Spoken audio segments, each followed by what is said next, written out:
Sadan, and I am not a scholar, I am not an academic, I am an accidental curator, because 10 years ago I found a box of documents that had all sorts of interesting names, and I started looking for the stories behind the names of these women.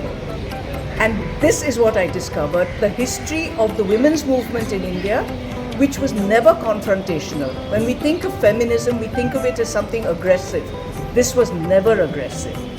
It was conciliatory, and the women worked hard to make lives easier for other women. I found lots of names. It started because I found lots of names that I recognized. This was during COVID, and I started ringing the people that I knew. And I said to them, tell me about your grandmother, tell me about your great-grandmother. And that's how the stories came, because none of these women were ever going to be in history books. And I didn't do any research on the internet. I just read the books written by the women or about the women at that time, because I was interested in the stories of the women. What were their lives like? 100 years ago, life was very different. There was no electricity, there was no running water. Education was considered to bring bad luck.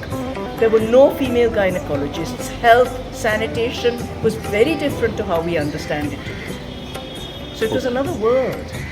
The idea came because it originated in the museum in Bombay, the Chhatrapati Shivaji Vastu Sangrahalaya. They were celebrating their centenary last year.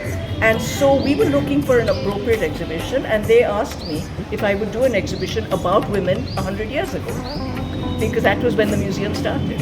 And that exhibition has come here, and it is an equally appropriate place to have it. This exhibition will be open till the 10th of April, and I urge everyone in Ahmedabad, especially the young. This is meant for men and women under 40 to learn about their own ancestors, their own stories. So please come and see the exhibition and listen to the stories.